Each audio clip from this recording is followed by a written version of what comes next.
ॐ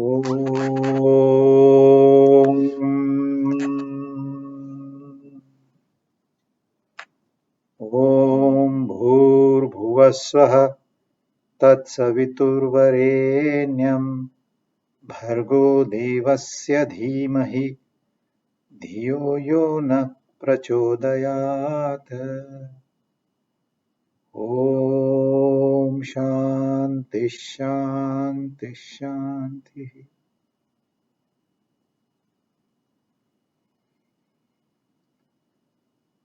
अध्याय टियों ऐं असां 16 श्लोक पूरा कया। हाणे 17 ऐं 18 श्लोक कंदासीं मिलाए करे। अध्याय टियों नालो आहे कर्मयोग। कर्मयोग जी माना हिकदम सिंपल वर्ड्स में ईअं आहे त इंसान पंहिंजो कर्म कंदो रहे। हिकिड़ी ॻाल्हि।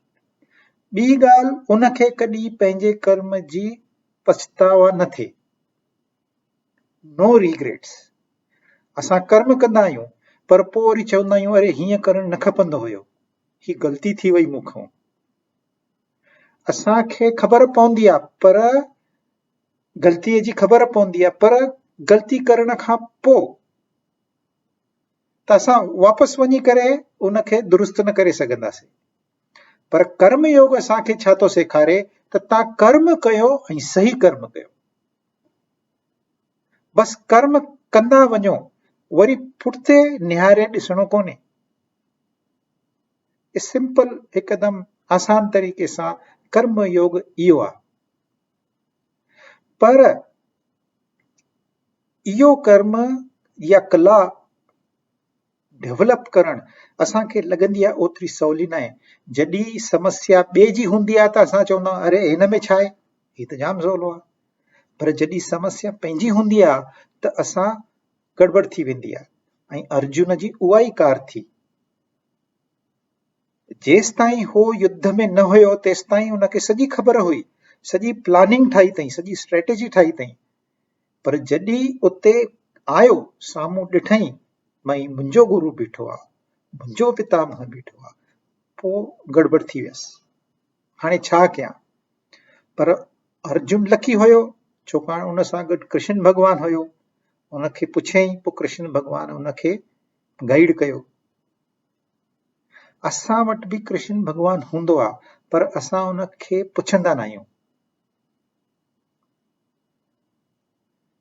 असां मनमुखी आहियूं, जीअं मन में ईंदो मन वांगुरु कंदासीं। गुरमुखी हूंदा आहिनि उहे थोरो पहिरियों पॉज़ कंदा, साह पटींदा, कंहिंखां पुछंदा भई ही कमु मूंखे करणो आहे, कीअं कयां। वरी जेके आत्ममुखी हूंदा आहिनि उन्हनि खे ज्ञान हूंदो आहे। ज्ञानमुखी हूंदा आहिनि उहे, उन्हनि वटि एतिरो ज्ञान हूंदो आहे जेको कमु कंदा सही कंदा। त ॿिनि प्रकारनि जा असां कर्म कंदा आहियूं। हिकिड़ो आहे काम, असांजी इच्छाऊं, असांजी स्वार्थी इच्छाऊं, उन सां प्रेरणा मिलंदी आहे ऐं असां कार्य कंदा आहियूं। ऐं ॿियो आहे असांजी ऑब्लिगेटरी ड्यूटी। असांजो धर्म आहे, असांजो कुझु स्वभाव आहे, असांखे कोई ड्यूटी मिलियल आहे, उन ड्यूटी वांगुरु उन हिसाब सां असां कर्म कंदासीं। फॉर एग्ज़ाम्पल, असांजा ॿार आहिनि त उन्हनि जो पोषण करणो आहे, उन्हनि खे पढ़ाई लिखाई ॾियणी आहे, उन्हनि ते संस्कार विझणा आहिनि, इहा असांजी ड्यूटी आहे। पोइ इहा ड्यूटी असां कंदासीं त उहो कार्यकर्म थी वियो, काम कर्म न। काम कर्म तॾहिं थींदो जॾहिं असां ही मुंहिंजा ॿार आहिनि, मुंहिंजा ॿार आहिनि, मां ॿियनि खे न ॾिसंदुसि, उहो काम कर्म थी वियो। माना इच्छाऊं सां प्रेरित जेको हूंदो आहे उहो काम कर्म, ऐं जेको कर्तव्य सां प्रेरित हूंदो आहे उहो कार्यकर्म। असां चवंदा आहियूं ही कार्यकर्ता आहिनि। कार्यकर्ता आहिनि माना ही पंहिंजे लाइ नथा कनि, ही समाज जे लाइ कमु था कनि। हिननि जी कुझु ड्यूटी आहे उहा पूरी था कनि। तीअं असांजी हर हिक जी हिकु ड्यूटी आहे। असांखे थोरो अभ्यास करणो पवंदो, मुंहिंजी ड्यूटी छा आहे, त पंहिंजी ड्यूटी कयो। इहो सवलो संदेश आहे हिन 3 अध्याय जो। कर्म योग 2 अध्याय में भी आहे, 3 अध्याय में भी आहे, 4 अध्याय में भी आहे, 5 अध्याय में भी आहे।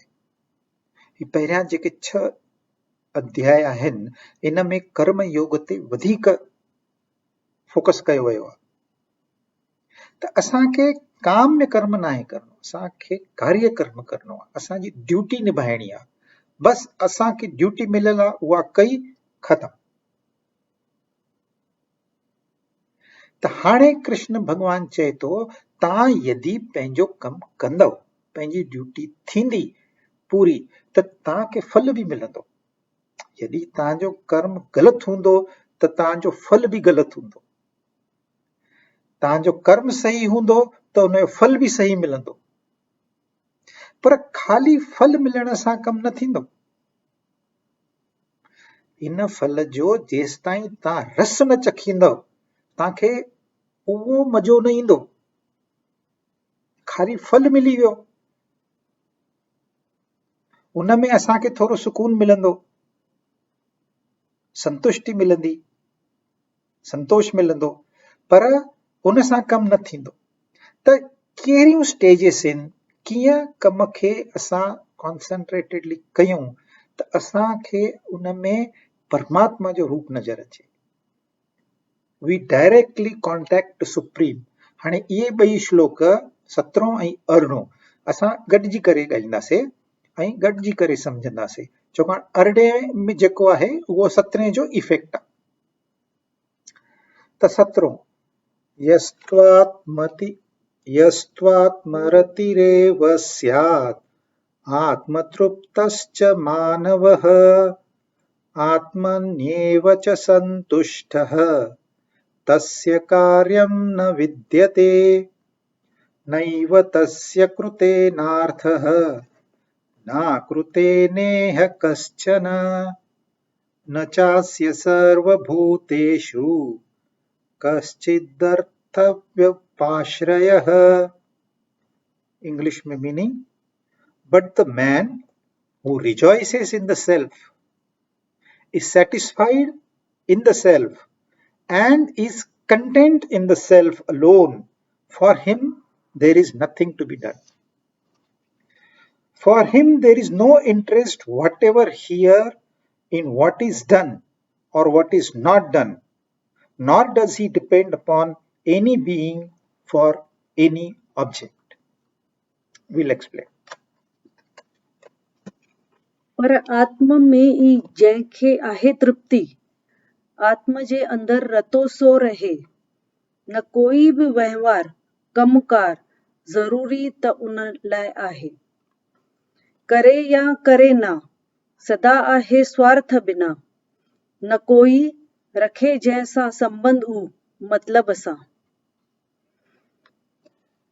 टे ॻाल्हियूं ॿुधायूं अथई। आत्म संतुष्टि माना पहिरियों असांखे संतुष्टि थींदी, फर्स्ट स्टेज। तंहिंखां पोइ तृप्ति थींदी, सेकंड स्टेज। ऐं तंहिंखां पोइ आत्मरतीअ में हू इंसान मौज में रहंदो। अहिड़े इंसान वास्ते कुझु करण जी ज़रूरत कोन्हे। तंहिंजो माना कुझु न करणो आहे ईअं न, ज़रूरत कोन्हे। उनखे काई इच्छा न आहे, हुनखे कोई इंट्रेस्ट न आहे तव्हां कुझु कयो या न कयो। हू सत्संग ॿुधाईंदो, तव्हां ॿुधो न ॿुधो, तव्हां उन ते सोचियो न सोचियो, हुनजो कोई कर्तव्य न आहे, हुनखे कोई इंट्रेस्ट न आहे। भई मूंखे कुझु कोई आणे ॾींदो, कुझु इनाम मिलंदो, कुझु न, हुनखे कोई इंट्रेस्ट न आहे। पहिरियों इंसान खे संतुष्टि मिलंदी आहे, पर इहा संतुष्टि इंसान खे थोरो मोह में विझंदी आहे, पोइ इंसान भटकी वेंदो आहे। एग्जाम्पल, तव्हांखे बुख लॻी आहे, तव्हां रेस्टोरेंट में वेंदव, वॾी थाली ऑर्डर कंदव, उहो थाली खणी ईंदो वेटर, तव्हांखे ॾेखारींदो, ॾिसो हिन में पकवान पिया आहिनि, हिन में मालपुड़ो पियो आहे, हिन में पुलाव पियो आहे, खिचा पापड़ पिया आहिनि, सभु ॻाल्हियूं आहिनि, ॾिसी वठो। तव्हां ॾिसी वरिती ऐं संतुष्टि मिली, संतुष्टि मिली, हाणे मां खणी थो वञा। पोइ खणी वेंदो त तव्हांखे गुस्सो ईंदो, अरे ही मां ऑर्डर कई आहे, ये मुंहिंजी थाली आहे। संतुष्टि आई, तव्हां चयो मूंखे संतुष्टि मिली, संतोष मिलियो, पर जीअं हू थाली खणी थो वञे तव्हांजी संतुष्टि ख़तम थी वई। छाकाणि तव्हां ॾिसण वास्ते थोरी आहियो, तव्हां चखण वास्ते आहियो। फल मिलियो, तव्हां महीनो भर सॼो महीनो ड्यूटी कई, तव्हांखे पगार मिली माना संतुष्टि मिली, संतोष मिलियो, हाँ भाई मुंहिंजे कम जो फल मूंखे मिलियो। पर ख़ाली पगार मिलण सां कमु न थींदो। पोइ तव्हां हिनखे ख़र्च कंदो, वेंदो दुकान में 50,000 रुपए जी ड्रेस वठी ईंदो, पोइ उहा पाए करे तव्हां पार्टीअ में वेंदव, पोइ पार्टीअ में कोई चवंदो तुंहिंजी ड्रेस त जाम सुठी आहे, पोइ तव्हांखे तृप्ति मिलंदी। पहिरियों तव्हांखे फल मिलियो, हाणे तव्हांखे फल जी रस मिली। फल मिलण में तव्हांखे संतुष्टि मिली, पर उन जो रस जॾहिं तव्हांखे मिलियो त तव्हांखे तृप्ति मिली। तव्हां चवंदा मुंहिंजी आत्मा तृप्त थी वई। जॾहिं पेट भरिजी वेंदो आहे इंसान जो, चवंदो आहे मूंखे तृप्ति मिली वई, हाणे मूंखे खाधो न खपे। हालांकि पार्टीअ में तव्हांजी तारीफ़ थियणु खपे, तव्हांजी तारीफ़ न कंदा आहिनि, तव्हांजी ड्रेस जी तारीफ़ कंदा आहिनि, पर तॾहिं बि तव्हांखे तृप्ति थींदी आहे। ऐं जेसि ताईं तव्हां तृप्त आहियो तव्हांजी संतुष्टि कायम रहंदी।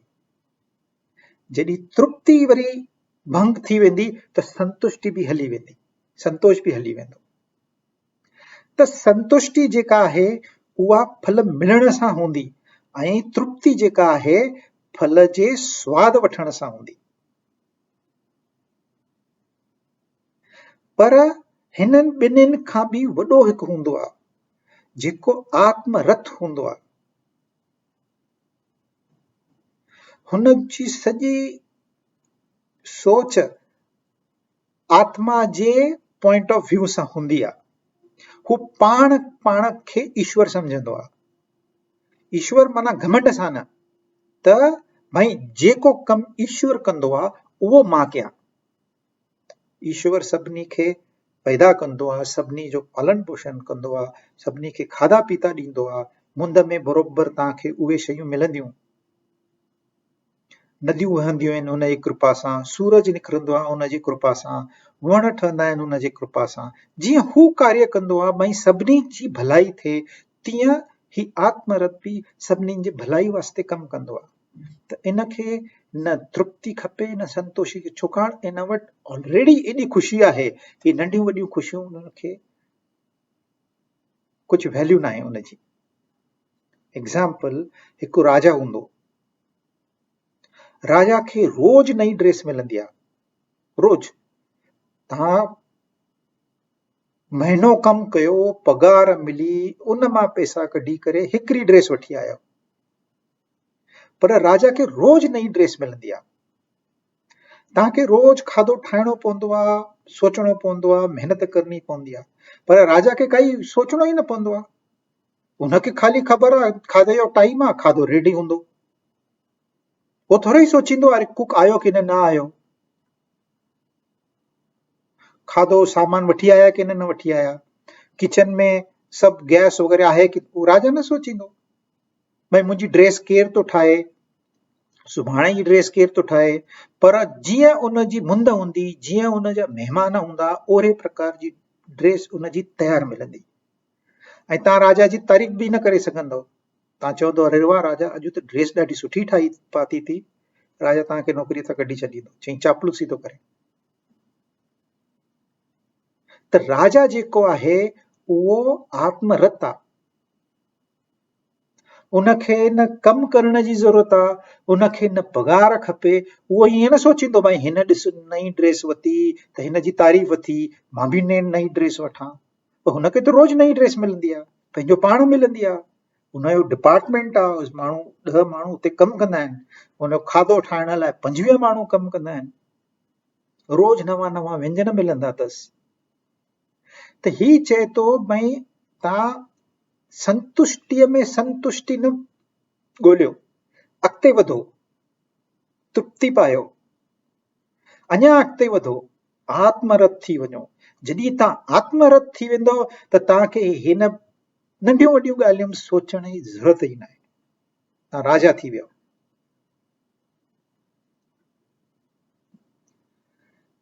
तव्हां सत्संग ॿुधंदव 1 कलाक त तव्हांखे संतुष्टि मिलंदी, या तव्हां मंदिर में वेंदव तव्हांखे संतुष्टि मिलंदी, या तव्हां वेही करे हनुमान चालीसा पढ़ंदव, खाली पढ़ंदव, तव्हांखे संतुष्टि मिलंदी।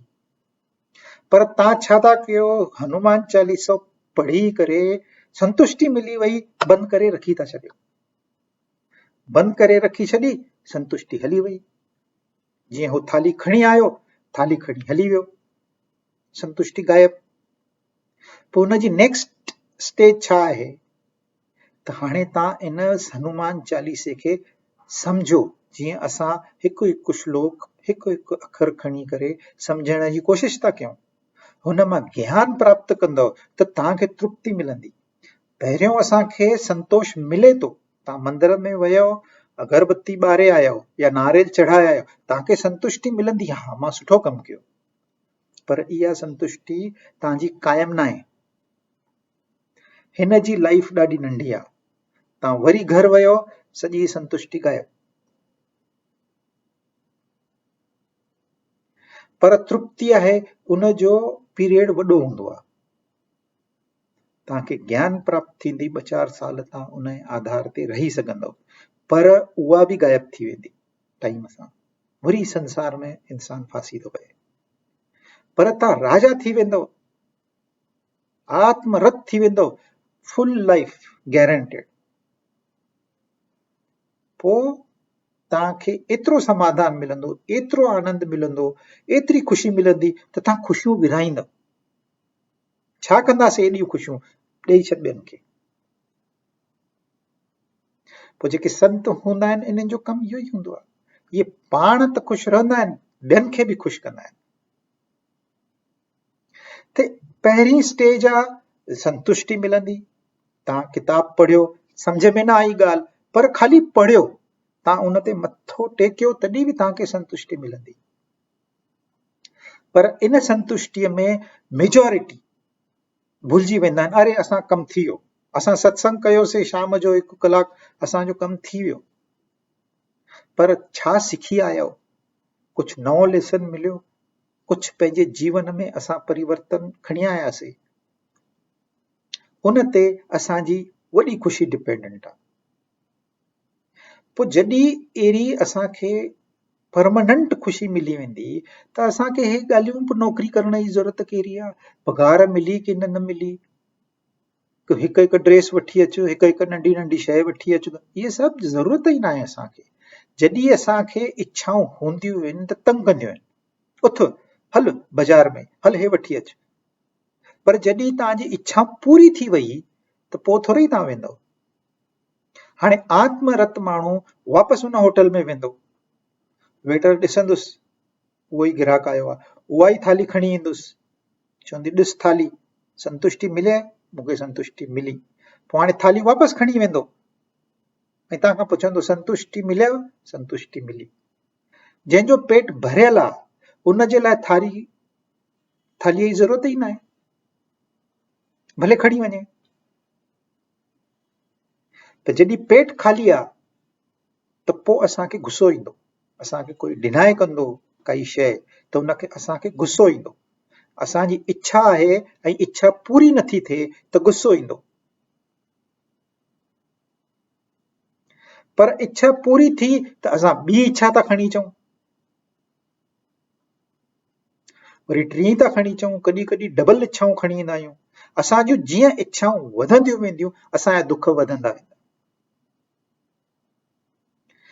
त हे चए थो सभु इच्छाऊं पूरी कयो, ख़तमु कयोसि। हाणे उहो कीअं थींदो? जॾहिं इंसान जो ध्यानु पंहिंजे शरीर मां निकिरी, पंहिंजे मन मां निकिरी, पंहिंजे बुद्धीअ मां निकिरी परमात्मा में वेंदो त उन जूं सभु इच्छाऊं पूरी थी वेंदियूं। पोइ उनखे संसारी सुख न खपे, नंढियूं वॾियूं ॻाल्हियूं न खपनि। हा, उनखे मिलंदो, वठंदो, प्रसाद करे वठंदो। भगवान कार ॾिनी, कार हलाईंदो, पर साइकिल बि हलाए सघंदो, पंधु बि वञी सघंदो, डुक बि पाए सघंदो, पंहिंजो कमु पाण करे सघंदो। पर चवंदो मूंखे प्रसाद मिलियो आहे, मां कार हलायां, मूंखे प्रसाद मिलियो आहे, मां एंजॉय कयां ही मटीरियल वर्ल्ड। त उनखे परहेज़ न आहे संसार सां, संसार मां भॼी न वेंदो आहे, भॼी उहो वेंदो आहे जंहिंखे ज्ञान न हूंदो आहे। हू संसार में ई रहंदो आहे, संसार जा सुख बि भोगींदो आहे ऐं ॿियनि खे बि सुखी थियण जो रास्तो ॾेखारींदो आहे। उनखे ॿिया छा था कनि, ॿियनि खे छा थो मिले, इन जो कोई वास्तो न आहे।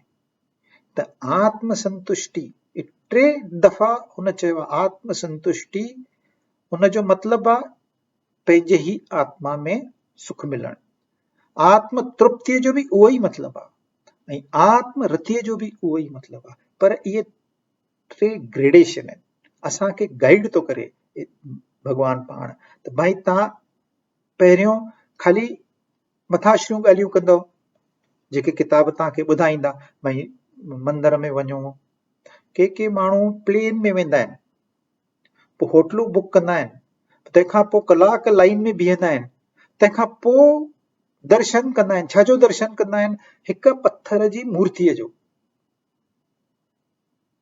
उहो बि 10 सेकंड। हाणे एॾी महिनत खां पोइ तव्हांखे छा मिलियो? हिकु ख़ाली दृष्टि मिली, भई ही भॻवान आहे। पर तव्हांजी भावना अहिड़ी आहे त तव्हांखे उते जो उते सुकून मिलंदो, पर वापसि जॾहिं तव्हां निकिरंदव त उहो सुकून भॼी वेंदो। त ही शुरूआत आहे। इहे जेके बि मंदर ठहियल आहिनि, इहे जेके बि मथाशरा सत्संग आहिनि, इहा शुरूआत आहे। इहो तव्हांखे ख़ाली टेस्ट कराईंदा आहिनि।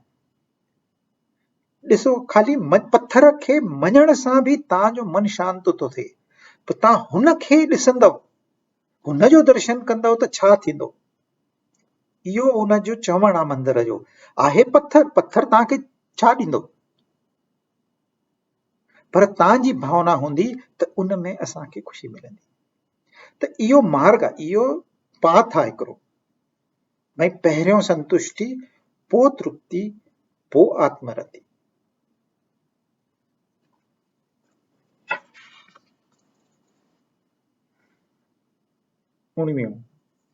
तस्मात् असक्तः सततं कार्यं कर्म समाचर, असक्तो ह्याचरन् कर्म परमात्मोनि पुरुषः। Therefore, without attachment, always perform actions which should be done. For by performing action without attachment, man reaches the supreme. पहिरियों ॿुधायो अथई, you should reach supreme. हाणे how you reach supreme. छॾे मोह इच्छा, कंदो रहो कर्म, फर्ज़ तुंहिंजो आहे। छॾे सभु इच्छा, जो कम करे कम थो, सोई मोक्ष पाए। मोक्ष पाइण माना असांजा जेके बि बंधन आहिनि उहे टुटी पवनि। जेको काम कर्म आहे उहो तव्हांखे बंधन में विझंदो, ऐं जेको कार्य कर्म आहे तव्हांखे बंधन मां मुक्त कंदो। जेको काम कर्म आहे इहो तव्हांखे सुख दुख जे चक्कर में फासाईंदो। जेको कार्य कर्म आहे इहो सुख दुख जे चक्कर मां तव्हांखे मुक्ति ॾींदो। जॾहिं इंसान सुख दुख जे चक्कर मां पासे निकिरी ईंदो आहे, उनखे चवंदा आहिनि मोक्ष प्राप्ति। परमात्मोति पुरुषः, परम जेको आहे, सुप्रीम जेको आहे, उहो तव्हांखे मिलंदो। तव्हां राजा थी घुमंदव, पोइ तव्हांखे नंढियूं वॾियूं ॻाल्हियूं न खपनि। पर उन जे लाइ कंडीशन आहे, उन जे लाइ तव्हांखे ही मोह जो त्याग करणो आहे। मोह छा आहे? त मोह आहे ही मुंहिंजो आहे, ही मां आहियां, ही मां ऐं मुंहिंजो, इनखे चवंदा आहिनि मोह में फासण। possessive attitude, attachment, bondage, बंधन जेके असां चवंदा आहियूं, असां जो स्वार्थ जेको आहे इन में उहो असांखे बंधन में थो विझे, ऐं जेको निस्वार्थ आहे उहो बंधन मां मुक्त कंदो। त भॻवान चए थो तव्हांखे पंहिंजो कमु करणो आहे, हिन मोह खे छॾे। तव्हां बंधन में पवंदव, तव्हां सॼी उमिरि विञाए छॾींदव, तव्हांखे कुझु बि प्राप्ति न थींदी। पर तव्हां बंधन मां मुक्त थींदव, तव्हांखे परम पद प्राप्त थींदो।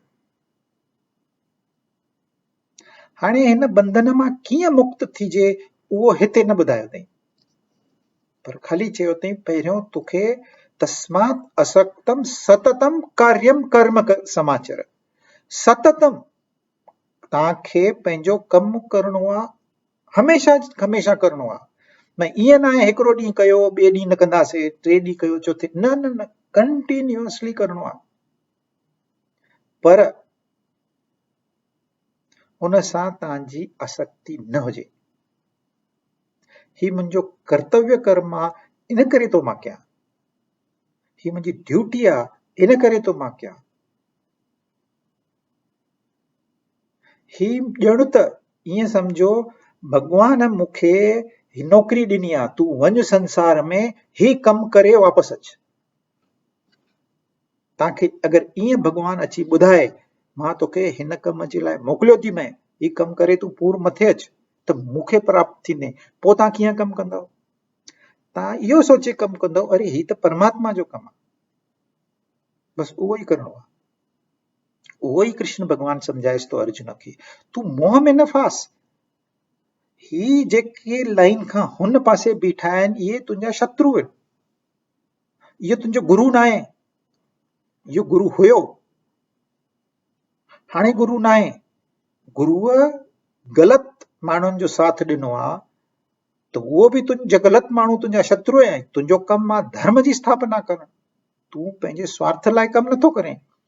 यदि मोह में फासी वेंदे, भाई मां लड़ाई कंदुसि, मां खटींदुसि, मां ही राजा थींदुसि, पोइ मूंखे सभु सुख मिलंदा, मूंखे नौकर चाकर मिलंदा, पैसो मिलंदो, सभु मिलंदो, त तूं बंधन में थो फासे। इहो तुंहिंजो कमु न आहे। तुंहिंजो कमु आहे जेके बुरायूं आहिनि समाज में, उन्हनि जो ख़ात्मो करणु, ऐं जेको माण्हू बुराइनि जो साथ ॾींदो उनजो बि ख़तमु करणु, उनखे बि ख़तमु करणो आहे। उहो बि दुश्मन आहे, छाकाणि ग़लति रास्ते ते उहो बि थो हले। भले तुंहिंजो गुरु हुयो, भले ही तुंहिंजा भाउर आहिनि, पर भिटकियल आहिनि, हुनखे सही राह कीअं ॾेखारींदा? थोरो ज़बरदस्ती करणी पवंदी आहे भिटकियल माण्हूअ खे राह ते वठी अचण लाइ।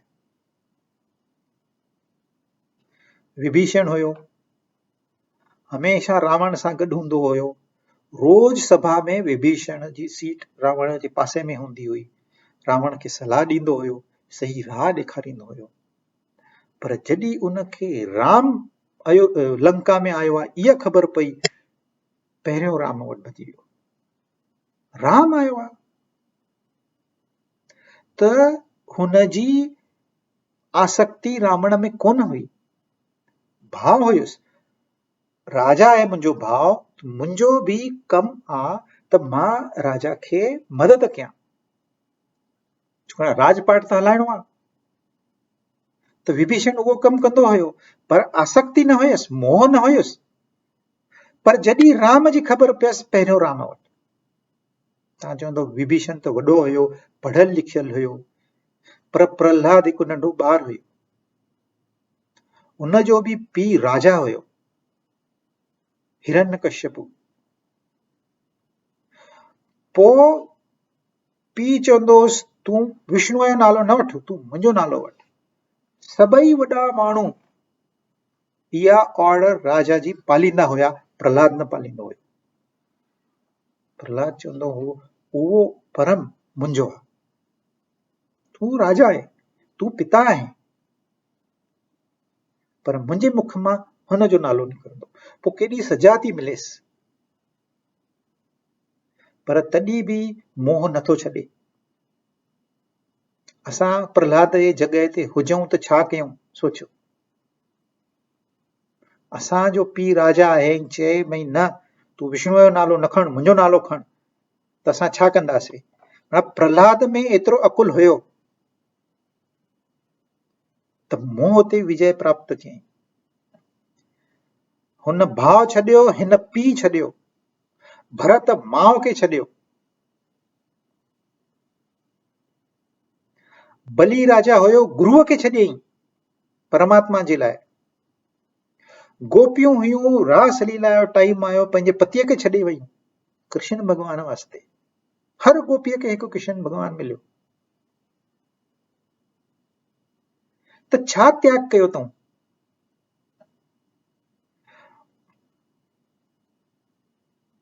विभीषण जे मन में रावण लाइ ओतिरो ई प्यार हुयो जेतिरो पहिरियों हुयो, पर हुनखे ख़बर आहे मुंहिंजो जेको गोल आहे लाइफ जो, मुंहिंजो ध्येय आहे उहो राम आहे। प्रहलाद खे ख़बर हुई मुंहिंजे लाइफ जो गोल आहे विष्णु भॻवान। भरत खे ख़बर हुई ही राज मुंहिंजो न आहे, ही राम जो आहे, मां राम जो सेवक आहियां। बलीअ ख़ाली हिकु वचन ॾिनो वामन खे, वामन माना नंढो हुयो माण्हू, भई मां तोखे 3 पग ज़मीन ॾींदुसि। पोइ हुन गुरुअ चई शुक्राचार्य अरे ग़लती न कर, ही नंढो माण्हू न आहे, ही साक्षात परमात्मा थी। चई हाणे मां पंहिंजी ज़ुबान ॾिनी माना ॾिनी, ॻाल्हि ख़तम, मां मोह में न फासंदुसि। हाणे 3 पग माना 3 शरीर छॾे ॾिनई, मुक्ति पातई। गोपिन एतिरो लगाव लगायो कृष्ण सां, सॼो संसार छुटिजी वियो। हाणे छुटिजी वियो माना तव्हां छॾे भॼी वेंदव त कमु न हलंदो। तव्हांखे मन पंहिंजो हुन में लॻाइणो आहे, माना तव्हांखे आसक्ति आहे, उनजी अनासक्ति करण वास्ते अवरी आसक्ति करनी आहे। ख़ाली हाणे संसार सां आहे, हाणे असांखे हुन परमात्मा परमेश्वर जेको बि तव्हां सम्झो, जेको बि नालो हुनखे ॾियो, उन सां लॻाइणी आहे। त मन हिते न भटके, उते वञी स्थिर थिए। मन उते, पोइ तव्हां कार्य हिते कयो। कम हिते कयो पर मन हुते। अॼु छा थो थिए, असां कम नथा कयूं ऐं मन पियो थो भिटके। 5 मिंट शांत नथा वेही सघनि माण्हू। सत्संग में बि वेहंदा मोबाइल में वेठा ॾिसंदा, कंहिंजो मैसेज आयो साइलेंट ते विझी करे, कंहिंजो मैसेज आयो, छा मैसेज आयो, सत्संग में ध्यान ई कोन्हे। पोइ कीअं तव्हांखे मुक्ति मिलंदी, कीअं मोक्ष मिलंदो, कीअं तव्हां परम पद खे प्राप्त कंदव? चए थो शरीर सां तूं कम कर, मन मूंसां लॻाए। असां कया उल्टा थो कयूं, मन संसार में था भटकायूं ऐं शरीर खे विहारे था छॾियूं। उल्टा कम, ॿई उल्टा कम। ऐं चाहियूं था त असांखे संतुष्टि मिले, असांखे तृप्ति मिले।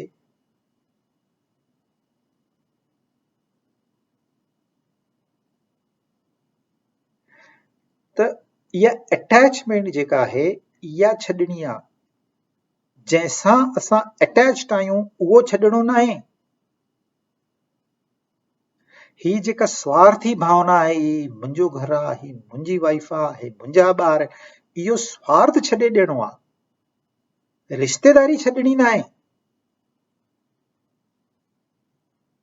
तव्हां राजा बणिजी वेंदव त तव्हांजी नज़र में बसि मूंखे दरबार में वञिणो आहे, मूंखे सुठो फ़ैसिलो, सही फ़ैसिलो ॾियणो आहे, बसि केरु थो अचे उहो तव्हांखे न आहे ॾिसणो। अॼु ॿिए कंहिंजी केस आहे, सुभाणे तव्हांजे पुट जी केस हूंदी, पर राजा राजा आहे, पुट उन वक़्तु प्रजा अथसि। त जेको न्याय प्रजा सां थींदो, उहो ई न्याय पुट सां थींदो। हिन में मुंहिंजो पुट आहे, इहा भावना अची वई त राजा फासी पियो, पोइ हुनखे मुक्ति न मिलंदी, पोइ हुनजो नालो न थींदो। तस्मात् असक्तः सततम कार्यम कर्म समाचार। सतत तव्हांखे हमेशा हमेशा पंहिंजो कमु करणो आहे। खाली असक्त थी करे, अनासक्त थी करे। संग तव्हांजो हुन सां न हुजे, शरीर तव्हांजो हुन सां हुजे पर संग न हुजे। संग उते हुजे, सत्संग में हुजे। सत जो संग, सत छा आहे उहो पहिरियों तव्हांखे सम्झण जी ज़रूरत आहे। सत जेको आहे उन सां सत्संग कयो त ॿिया सभु संग छुटिजी वेंदा। इहो फॉर्म्यूला। जॾहिं राजा थी वियो त नंढियूं वॾियूं ॻाल्हियूं छुटिजी वियसि। हाणे तव्हांखे राजा कयूं त ईअं थींदो? मुश्किल आहे ॾाढी ॻाल्हि। राजा कयूं ऐं तव्हांखे सुभाणे ख़बर पए अरे हिकु वॾो शत्रु आहे मुंहिंजो, लड़ाई थो करणु अचे मूंसां गॾु, हुन वटि त जाम वॾी आर्मी आहे, मूंखे ख़तमु कंदो, पोइ तव्हां छा कंदव? हा भाई खण पैसा खणी वञ, राजबाट खणी वञ, तूं ईअं कंदव? न। अगरि सही राजा हूंदो जेको आसक्त आहे, जंहिंखे संग न आहे, उहो चवंदो मां युद्ध कंदुसि, भले उन में मूंखे पंहिंजे शरीर जी आहुति ॾियणी पए, पर मां युद्ध कंदुसि। छाकाणि हू ग़लति नमूने सां थो अचे, हू ग़लति रास्ते ते आहे। मां हुनखे तंग नथो कयां, हू मूंखे तंग थो करे, त उनखे सजा मां ॾींदुसि, भले मुंहिंजी जान वञे। सही राजा ईअं सोचींदो त उनखे पंहिंजे शरीर सां बि संग न आहे, शरीर बि अर्पण कंदो देश वास्ते, समाज वास्ते, हुन परमात्मा वास्ते। हाणे एतिरियूं ॻाल्हियूं सम्झाइण खां पोइ बि अर्जुन अञा ताईं होश में न आयो आहे। पोइ कृष्ण भॻवान थोरो अलॻि नमूने सां उनखे सम्झाइण जी कोशिश थो करे। कर्मण्यैव हि संसिद्धिम् आस्थिता जनकादयः लोकसंग्रहमेवापि सम्पश्यन् कर्तुमर्हसि। Verily by action alone Janaka and others attained perfection. Even with an eye to the welfare of the world, you should perform action. हाणे चएसि तो अर्जुन, हा, निष्काम शेवा करे जनक राजा ऐं ॿियनि पिणु परम सिद्धि पाती। दुनिया दुखीअ जी कर तूं का शेवा, दुखियनि जो थी साथी। हाणे मां तव्हांखे चवंदुसि तव्हां सत्संग ज़रूरी आहे, ही गीता जो पाठ ज़रूरी आहे, तव्हां रोज़ गीता जो पाठ कयो, तव्हां मुंहिंजी ॻाल्हि न मञींदव। पर अमिताभ बच्चन अची तव्हांखे चवंदो भाई गीता पढ़ो, त घणाई माण्हू गीता वठी ईंदा ऐं पढ़ंदा। छो? छाकाणि हू अमिताभ बच्चन खे पंहिंजे दिलि सां मञींदा आहिनि। हाणे अमिताभ बच्चन हीरो आहे छा? अमिताभ बच्चन हीरो न आहे, हू खाली हीरो जी एक्टिंग कंदो आहे, पर तॾहिं बि तव्हां उन ते विश्वास था कयो। उहो चवंदो त पोइ गीता पढ़ंदासीं, उहो न चवंदो त न पढ़ंदासीं, ॿियो कोई कुझु बि चए।